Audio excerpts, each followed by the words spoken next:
ദേവപഞ്ചമി ഭാഗം 35. കുഞ്ഞിനെ എടുത്ത് വട്ടം കറക്കുമ്പോൾ ഉണ്ടാകുന്ന പൊട്ടിച്ചിരി നോക്കി ആര്യൻ നിന്നു. ആ സമയം ആ പുഞ്ചിരി ആര്യനിലും ഉണ്ടായിരുന്നു. അപ്പോഴാണ് ആര്യന്റെ ഫോൺ റിങ് ചെയ്യുന്നത്. ഫോൺ എടുത്തതും അവന്റെ മുഖത്ത് ഇത്രയും നേരം ഉണ്ടായിരുന്ന ശാന്തതയും ചിരിയും മാഞ്ഞു. ഒന്നും പറയാതെ ഫോൺ കട്ട് ചെയ്തുകൊണ്ട് ആര്യൻ വേഗം ഡ്രസ്സിംഗ് റൂമിലേക്ക് ചെന്നു. അവൻ ഡ്രസ്സ് മാറി താഴേക്ക് പോയി. താഴെ ചെന്നതും കുഞ്ഞിനെ കണ്ടിട്ട് പോകാം എന്ന് കരുതി കുഞ്ഞും അവൾ നിൽക്കുന്ന ഭാഗത്തേക്ക് അവൻ ചെന്നു.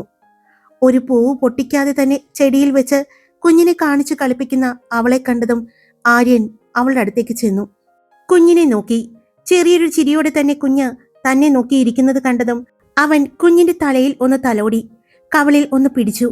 തിരിഞ്ഞു നടക്കാൻ പോയ ആര്യൻ പെട്ടെന്ന് ഒന്ന് നിന്നു. പിന്നെ തിരിഞ്ഞു നോക്കിക്കൊണ്ട്, നീയൊരു ആകാശിനെ അറിയുമോ? ആര്യൻ ചോദിച്ചു.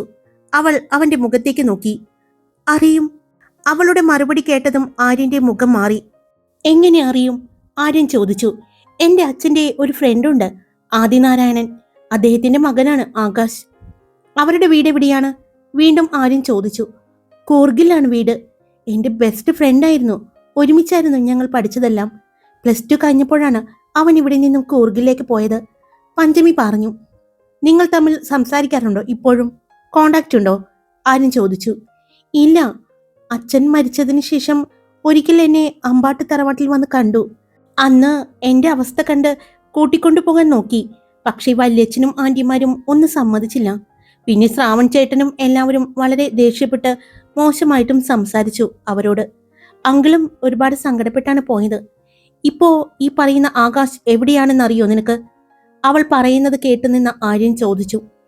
ഇല്ല, ഞാൻ കണ്ടിട്ട് കുറെ വർഷങ്ങളായി, അവൾ പറഞ്ഞു. എന്റെ ബർത്ത്ഡേക്ക് ഒരു പ്രാവശ്യം വന്നതാണ് ഓസ്ട്രേലിയയിൽ നിന്ന്. അന്ന് ആന്റിയും അങ്കിളും എല്ലാം വന്നിട്ടുണ്ടായിരുന്നു. അവരോട് പോലും പറയാതെ സർപ്രൈസ് ആയിട്ട് വന്നതാണ്. എന്താണ്, എന്തെങ്കിലും പ്രശ്നമുണ്ടോ? അവൾ ചോദിച്ചു. പ്രശ്നമുണ്ടോന്ന് ചോദിച്ചാൽ ചെറിയൊരു പ്രശ്നമുണ്ട്. നിന്റെ അച്ഛൻ ശ്രീനിവാസനും നീ ഇപ്പോൾ പറഞ്ഞ ആദിനാരായണനും ഒരുമിച്ച് കുറച്ച് പ്രോപ്പർട്ടികൾ വാങ്ങിയിട്ടിട്ടുണ്ട്. കൂർഗില്, മൂന്നാറ്, അങ്ങനെ പല സ്ഥലങ്ങളിലും പ്ലാന്റേഷൻസ് ആണ് അവർ കൂടുതലും വാങ്ങിയിരിക്കുന്നത്. എന്നാൽ നിന്റെ അച്ഛൻ ബിനാമിയായിട്ട് വെച്ച് ഒരു 250 ഏക്കർ വരുന്ന ഒരു എസ്റ്റേറ്റ് വാങ്ങിയിട്ടുണ്ടായിരുന്നു. അതിന്റെ ബിനാമി ആയിട്ട് അദ്ദേഹം നിർത്തിയിരിക്കുന്നത് ഈ ആകാശ് ആദിനാരായണനെ ആണ്. അത് വെറും ഒരു 250 ഏക്കർ വരുന്ന ഒരു എസ്റ്റേറ്റ് അല്ല. നിങ്ങളുടെ പ്രോഡക്ട്സ് ആയ DP കാഷ്യൂ എക്സ്പോർട്ടിലേക്ക് ആവശ്യമായ പ്രോഡക്ട്സ് കൊണ്ടുവരുന്നത് അവിടെ നിന്നാണ്. പിന്നെ ഇന്ത്യക്ക് അകത്തു നിന്നും പുറത്തു നിന്നുമുള്ള പല സ്ഥലങ്ങളിൽ നിന്നും നല്ല ക്വാളിറ്റിയുള്ള ഐറ്റംസ് ആണ് ശ്രീനിവാസൻ എന്ന് പറയുന്ന നിന്റെ അച്ഛൻ എത്തിച്ചു കൊണ്ടിരുന്നത്. എന്നാൽ ഈ പറയുന്ന ശ്രാവൺ ഇതെല്ലാം നോക്കി നടത്താൻ തുടങ്ങിയ പിന്നെ അതിൽ നിന്റെ അച്ഛനുള്ളപ്പോൾ ഉണ്ടാക്കിയ അതേ ക്വാളിറ്റി മെയിൻറ്റെയിൻ ചെയ്തില്ല. അങ്ങനെ വന്നപ്പോൾ നിങ്ങൾക്ക് വന്നുകൊണ്ടിരുന്ന എല്ലാ ഓർഡറുകളും ഇപ്പോൾ വരുന്നത് ഈ പറയുന്ന ആദിനാരായണൻ നടത്തുന്ന എക്സ്പോർട്ടിംഗ് കമ്പനിയിലേക്കാണ്. അദ്ദേഹം നിങ്ങളുടേതുപോലെ തന്നെ ഒരു എക്സ്പോർട്ടിംഗ് കമ്പനി നടത്തുന്നുണ്ട്. കൂർഗിലുള്ള നിങ്ങളുടെ തോട്ടത്തിൽ നിന്നും വരുന്ന നിങ്ങളുടെ എക്സ്പോർട്ടിംഗ് കമ്പനിയിലേക്ക് ആവശ്യമായ പ്രോഡക്ട്സ് മുഴുവനും ഇപ്പോൾ ആദിനാരായണന്റെ AN എക്സ്പോർട്ട് കമ്പനിയിലേക്കാണ് പോകുന്നത്, ആര്യൻ പറഞ്ഞു. അതിനെക്കുറിച്ച് നിനക്ക് വല്ലതും അറിയോ? ആര്യൻ ചോദിച്ചു. ഇല്ല, എനിക്ക് അതിനെക്കുറിച്ച് ഒന്നും അറിയില്ല. പക്ഷേ അങ്കിൾ ഒരിക്കലും അച്ഛന്റെ കമ്പനിയെ ചതിക്കില്ല, അതെനിക്ക് ഉറപ്പാണ്, അവൾ പറഞ്ഞു. എന്നൊരു മൂളൽ നൽകി കുഞ്ഞിന്റെ കവളിൽ ഒന്ന് തലോടിക്കൊണ്ട് ആര്യൻ തിരിഞ്ഞു നടന്നു. ആര്യൻ നടന്നു പോകുമ്പോൾ അവൾ അവനെ തന്നെ നോക്കി നിന്നു. പിന്നെ കുഞ്ഞിനെയും നോക്കി. ഉറങ്ങിയിട്ടുണ്ടായിരുന്നില്ല. തോളിൽ കിടന്ന് വിരലുകൾ നുണഞ്ഞുകൊണ്ടിരിക്കുന്ന കുഞ്ഞിനെയും കൊണ്ട് അവൾ അകത്തേക്ക് ചെന്നു. എല്ലാവരും ബ്രേക്ക്ഫാസ്റ്റ് കഴിക്കാനായിട്ട് ഇരിക്കുന്നത് കണ്ടതും അവളും ചെന്നിരുന്നു. അവൾ കഴിക്കുന്ന ഫുഡ് തന്നെയാണ് അന്ന് കുഞ്ഞിനായിട്ട് അവൾ കൊടുത്തത്. ആര്യൻ, ഇനിയിപ്പോ കുറച്ചു ദിവസം കൂടിയേ ഉള്ളൂ നാഗമോളുടെ 1ാം പിറന്നാളിന്, മുത്തശ്ശിയാണ് പറഞ്ഞത്. അതിന് എന്തൊക്കെയാണ് നിന്റെ പരിപാടി? എന്തെങ്കിലും നീ പ്ലാൻ ചെയ്തിട്ടുണ്ടോ? മുത്തശ്ശി ചോദിച്ചു. ഏട്ടാ, അതെങ്ങനെയാ ചെയ്യേണ്ടത് എന്ന് ഏട്ടനൊരു വാക്ക് പറഞ്ഞാൽ മതി. ബാക്കിയുള്ളതെല്ലാം ഞങ്ങൾ നോക്കിക്കൊള്ളാം. നമ്മുടെ നാഗക്കുട്ടിയുടെ ഫസ്റ്റ് ബർത്ത്ഡേ നമ്മൾ അടിപൊളിയാക്കും, ആയുഷ് പറഞ്ഞു. എല്ലാ കാര്യങ്ങളും ഞാൻ അറേഞ്ച് ചെയ്തിട്ടുണ്ട്, പെട്ടെന്ന് ആര്യൻ പറഞ്ഞു. എന്തൊക്കെയാണെന്ന് അടുത്ത ദിവസം ഞാൻ പറയാം. കുറച്ച് കാര്യങ്ങൾ കൂടി എനിക്ക് അറേഞ്ച് ചെയ്യാനുണ്ട്, ആര്യൻ പറഞ്ഞു. വല്യേട്ടാ, ഫംഗ്ഷൻ ഇടാനുള്ള ഡ്രസ്സ്, കുഞ്ഞിനുള്ളതെല്ലാം വാങ്ങണ്ടേ? ഞങ്ങൾ എന്നാ ഏട്ടത്തിയെയും കുഞ്ഞിനെയും കൊണ്ട് ഷോപ്പിങ്ങിന് പോയിക്കോട്ടെ? നക്ഷത്ര ചോദിച്ചു. അത് കേട്ടതും പഞ്ചമി മുഖമുയർത്തി ആര്യനെ നോക്കി. ആ സമയം തന്നെയാണ് ആര്യനും അവളെ നോക്കിയത്. അവളുടെ കണ്ണുകളിലെ ഭാവം കണ്ടതും വേണ്ട, ഞാൻ വന്നിട്ട് ഒരുമിച്ച് പോകാം, ആര്യൻ പറഞ്ഞു. അത് കേട്ടപ്പോൾ പഞ്ചമിക്ക് ആശ്വാസമാണ് തോന്നിയത്. ഏട്ടൻ വരുമോ ഞങ്ങളുടെ കൂടെ? പെൺകുട്ടികൾ 3 പേരും ഒരുപോലെ ചോദിച്ചതും എല്ലാവരും അവരെ നോക്കി. പെട്ടെന്ന് 3 പേരും നാവു കടിച്ചു. അത് പിന്നെ ഞങ്ങൾ ഏട്ടൻ അങ്ങനെ വരാറില്ലല്ലോ. അതാ പെട്ടെന്ന് പെട്ടെന്ന് തന്നെ 3 പേരും തല കുനിച്ചിരുന്ന് ഭക്ഷണം കഴിക്കാൻ തുടങ്ങി. ഇതെല്ലാം കണ്ട് വരദയ്ക്ക് ചിരി വരുന്നുണ്ടായിരുന്നു. അവൾ ചിരിച്ചതും അവളുടെ അടുത്തിരുന്ന നക്ഷത്ര അവളുടെ കാലിൽ ചവിട്ടി. അതറിഞ്ഞതും പെട്ടെന്ന് വരദ അവളുടെ മുഖത്തേക്ക് നോക്കി. എന്താടി? വരദ ചോദിച്ചു. ഇരുന്ന് ചിരിക്കുന്നുണ്ടായല്ലോ. നിനക്ക് ഞങ്ങള് വെച്ചിട്ടുണ്ട് കേട്ടോ, പതിയെ പല്ല് കടിച്ചുകൊണ്ട് അവൾ പറഞ്ഞു. ഭക്ഷണം കഴിച്ചു കഴിഞ്ഞതും കുഞ്ഞിനെയും കൊണ്ട് പഞ്ചമി ഹാളിലേക്ക് ചെന്നു.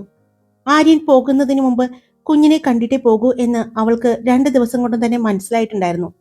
ഭക്ഷണം കഴിച്ച് വയറ് നിറഞ്ഞ് കളിയോടെ ഇരിക്കുന്ന കുഞ്ഞിന്റെ കവിളിൽ ഒന്ന് തലോടി. 2 കവിളിലും മാറി മാറി ചുംബിച്ചുകൊണ്ടാണ് ആര്യനും ഓഫീസിലേക്ക് പോകാനായി ഇറങ്ങിയതും. എന്നും പഞ്ചമിയുടെ കയ്യിലിരിക്കുന്ന കുഞ്ഞിന്റെ കവിളിൽ അവൻ ചുംബിക്കാൻ വരുമ്പോൾ പഞ്ചമിയുടെ ഹൃദയമെടുപ്പ് കൂടുന്നുണ്ട്. എന്നാൽ അത് പുറത്ത് കാണിക്കാതെയാണ് അവൾ ഇരിക്കുന്നത്. അവൻ അടുത്തു വരുമ്പോൾ അവനിൽ നിന്ന് വരുന്ന ഒരു പ്രത്യേക മണം അവൾക്ക് വളരെ ഇഷ്ടമാണ്. കുഞ്ഞിന്റെ അടുത്ത് വന്ന് കുഞ്ഞിനെ തലോടി കുഞ്ഞിനെ ചേർന്ന് നിന്ന് ചുംബിച്ചുകൊണ്ട് പോകുമ്പോൾ ആ കുഞ്ഞിനും ആര്യന്റെ മണമാണ് എന്ന് അവൾക്ക് തോന്നാറുണ്ട്. ആര്യൻ പോയി കഴിയുമ്പോൾ പെൺകുട്ടികളെല്ലാം പഞ്ചമിയുടെ അടുത്തേക്ക് വരും. ഇതിപ്പോ ഏട്ടൻ ശീലമാക്കുകയാണ്. ആർക്കാണ് ഏട്ടൻ ഉമ്മ തരുന്നത് എന്ന് ഞങ്ങൾക്കൊരു പിടിയുമില്ല.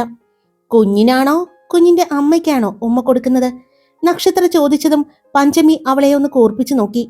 ഏട്ടത്തി നോക്കണ്ട, ഞങ്ങൾ കാര്യമായിട്ട് പറഞ്ഞതാണ്. സാധാരണ ഏട്ടൻ പോകുമ്പോൾ കുഞ്ഞിന് ഉമ്മ കൊടുക്കണമെങ്കിൽ ആരുടെ കയ്യിലാണോ കുഞ്ഞിരിക്കുന്നത് അവരുടെ കയ്യിൽ നിന്നും കുഞ്ഞിനെ വാങ്ങി കവളിൽ ചുംബിച്ചുകൊണ്ടാണ് ഏട്ടൻ പോകുന്നത്. ഇതുപോലെ അവരുടെ കയ്യിൽ തന്നെ വെച്ച് ഉമ്മ കൊടുക്കുന്നത് ആദ്യമായിട്ടാണ് ഞങ്ങൾ കാണുന്നത്. അതുകൊണ്ടാണ് ഏട്ടത്തി ഞങ്ങൾക്കൊരു സംശയം, അനന്യയും പറഞ്ഞു. ഒരു കാര്യം ചെയ്, നിങ്ങളുടെ മനസ്സിലുള്ള സംശയം വച്ചുകൊണ്ടിരിക്കാതെ ചോദിച്ചു നോക്ക് ഏട്ടനോട് തന്നെ. എന്നിട്ട് ഏട്ടന്റെ മറുപടിയും കൈയോട് വാങ്ങിക്കോ, പഞ്ചമി പറഞ്ഞുകൊണ്ട് കുഞ്ഞിനെയും കൊണ്ട് പടികൾ കയറി മുകളിലേക്ക് പോയി. കുഞ്ഞിനെ ഉറക്കാനുള്ള പോക്കാണെന്ന് അറിയാവുന്നത് കൊണ്ട് ബാക്കിയുള്ളവർ ആരും അവളുടെ പുറകെ പോയില്ല. എന്നാലും ഏട്ടന് എന്തോ ഒന്ന് ഏട്ടത്തിയോടുണ്ടെന്ന് എനിക്ക് തോന്നുന്നു, വേദിക പറഞ്ഞതും എല്ലാവരും അവളെ നോക്കി. എന്താ നിനക്ക് അങ്ങനെ തോന്നാൻ?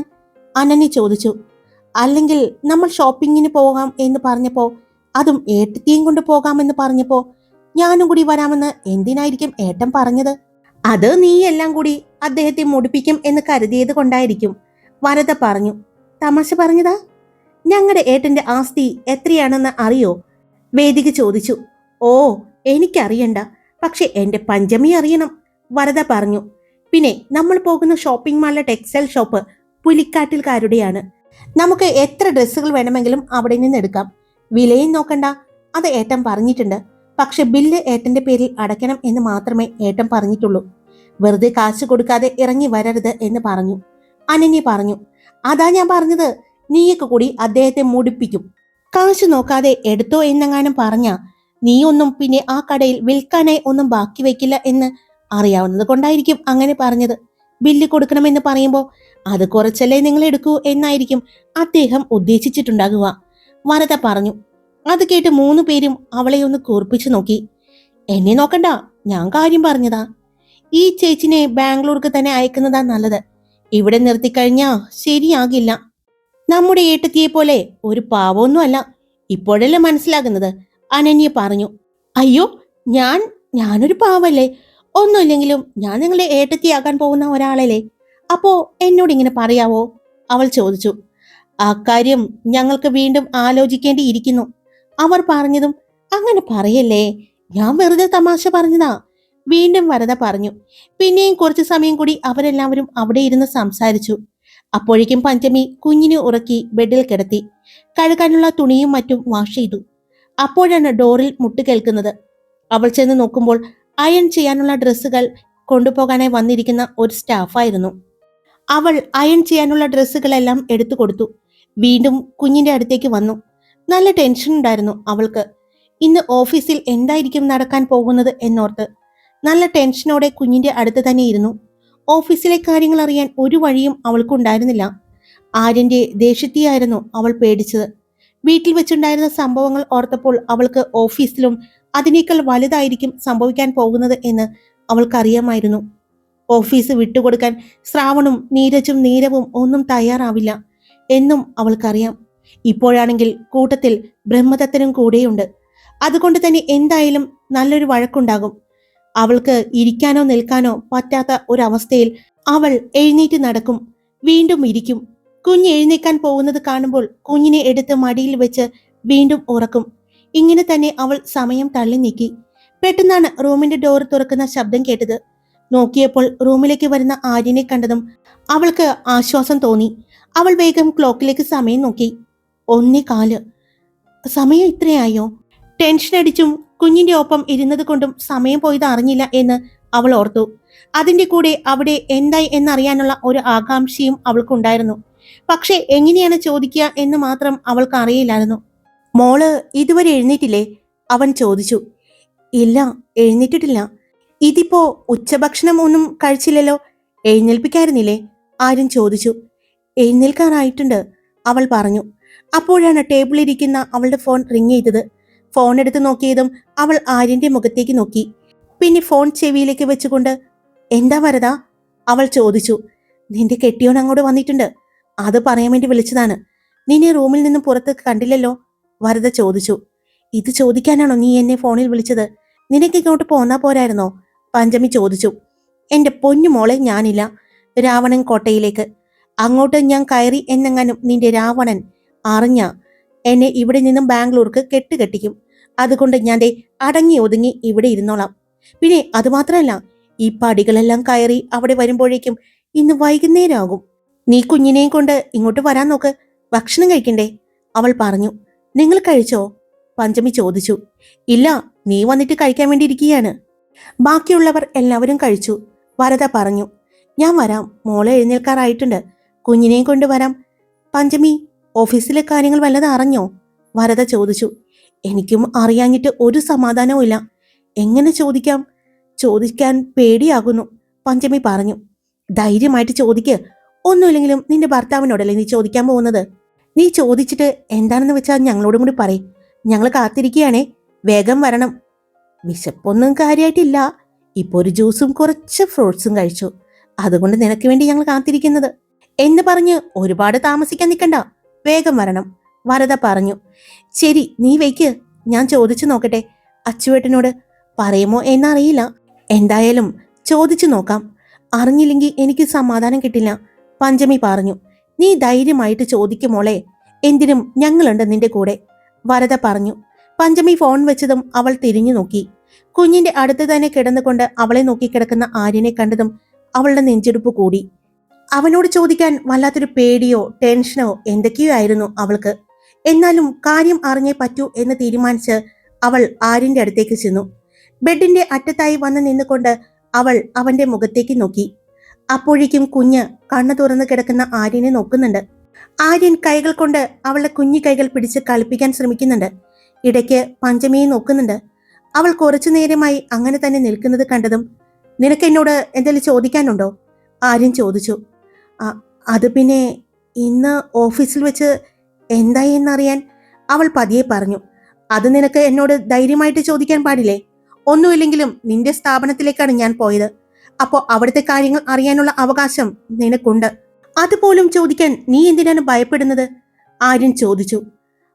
അത് പിന്നെ അച്ചുവേട്ടന് ഇഷ്ടമായില്ലെങ്കിലോ എന്ന് കരുതിയാണ്, അവൾ പറഞ്ഞു. നമ്മൾ മറ്റുള്ളവരുടെ ഇഷ്ടം നോക്കിയേ സംസാരിക്കൂ എന്ന് വാശി പിടിക്കരുത്. കാരണം അങ്ങനെ ഒരിക്കലും നമുക്ക് ചെയ്യാൻ പറ്റില്ല. നമുക്ക് ഇഷ്ടമുള്ളവരോടും ഇഷ്ടമില്ലാത്തവരോടും പരിചയമുള്ളവരോടും പരിചയമില്ലാത്തവരോടും അങ്ങനെ എല്ലാവരോടും നമുക്ക് സംസാരിക്കേണ്ടി വരും. അപ്പോൾ നമ്മൾ നമ്മുടെ താല്പര്യങ്ങൾക്ക് മാത്രം മുൻഗണന കൊടുക്കുക, നമ്മുടെ ആവശ്യങ്ങൾ വ്യക്തമായി പറയുക. എന്തെങ്കിലും ചോദിക്കാനുണ്ടെങ്കിൽ അതും ചോദിക്കുക, അല്ലാതെ ഇങ്ങനെ പേടിച്ച് നിൽക്കുകയല്ല വേണ്ടത്.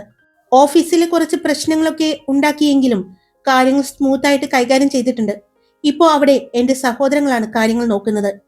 ഇനി നിനക്ക് എന്തെങ്കിലും അറിയാനുണ്ടെങ്കിൽ അവരുടെ നമ്പർ ഫോണിൽ ആഡ് ചെയ്തോളൂ. അവരോട് വിളിച്ച് ചോദിച്ചാൽ അവർ വ്യക്തമായിട്ട് പറയും, ആര്യൻ പറഞ്ഞു. എനിക്കൊന്നും അറിയാനില്ല. ഞാൻ അവിടെ എന്തെങ്കിലും പ്രശ്നം ഉണ്ടായോ എന്നറിയാനാണ്, അവൾ പറഞ്ഞു.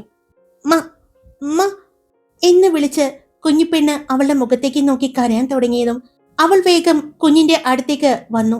കുഞ്ഞിനെ എടുക്കാൻ നോക്കിയതും ആര്യൻ കുഞ്ഞിനെ എടുത്തിരുന്നു. അവൻ കുഞ്ഞിനെ ചേർത്ത് പിടിച്ചുകൊണ്ട് നടക്കുന്നത് കണ്ടതും ഇതിപ്പോ എന്താണ് എന്നുള്ള രീതിയിൽ അവൾ നിന്നു. ആര്യന്റെ മനസ്സിൽ കുഞ്ഞ് അവളെ അവ്യക്തമായെങ്കിലും അമ്മയെന്ന് വിളിച്ചതായിരുന്നു. വളരെ കുറച്ച് ദിവസങ്ങൾ കൊണ്ട് തന്നെ കുഞ്ഞ് പഞ്ചമിയായിട്ട് വളരെയധികം അടുത്തു എന്ന് അവന് മനസ്സിലായി. കുഞ്ഞു മാത്രമല്ല, പഞ്ചമിയും കുഞ്ഞുമായിട്ട് ഒരുപാട് അടുത്തിരിക്കുകയാണ്. രണ്ടുപേരെയും പരസ്പരം അകറ്റാൻ പറ്റാത്ത രീതിയിൽ അവർ അടുത്തു പോയാൽ 3 വർഷം കഴിയുമ്പോൾ പഞ്ചമി പോകേണ്ടി വന്നാൽ തന്റെ കുഞ്ഞ്. ആര്യന്റെ മനസ്സില് വല്ലാത്തൊരു നീറ്റൽ പോലെ തോന്നി. അവൻ കുഞ്ഞിനെ ചേർത്ത് പിടിച്ചു. കുഞ്ഞ് ആര്യന്റെ തോളിൽ കിടക്കുന്നുണ്ടെങ്കിലും പുറകിൽ നിൽക്കുന്ന പഞ്ചമിയെ നോക്കി ചിരിക്കുന്നുണ്ട്. ആര്യൻ കുഞ്ഞിനെയും കൊണ്ട് നടന്നു. ആര്യന്റെ പുറകിലായി പഞ്ചമിയും നടന്നു. അനങ്ങാതെ കിടക്കുന്ന കുഞ്ഞിനെ കണ്ടപ്പോൾ അവൻ പടികൾ ഇറങ്ങുന്ന ഭാഗത്ത് വെച്ചിരിക്കുന്ന മിററിലൂടെ കണ്ടു. കുഞ്ഞിനോട് സംസാരിച്ചു കൊണ്ട് തന്നെ പുറകെ വരുന്ന പഞ്ചമിയെ. കുഞ്ഞും കൈകൾ കൊണ്ട് എന്തൊക്കെയോ കാണിക്കുന്നുണ്ട്. തോളിൽ കിടന്നുകൊണ്ട് വെറുതെയല്ല കുഞ്ഞിങ്ങനെ അനങ്ങാതെ കിടക്കുന്നത് എന്ന് അവന് മനസ്സിലായി.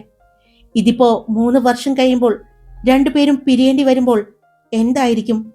ഒരു ഞെട്ടലായിരുന്നു ആ സമയം അവന്റെ മനസ്സിൽ. ഹായ്, എല്ലാവരും സുഖമായിട്ടിരിക്കുന്നു? ഞാൻ സുഖമായിട്ടിരിക്കുന്നു. അപ്പൊ സ്റ്റോറി ഇട്ടിട്ടുണ്ട്.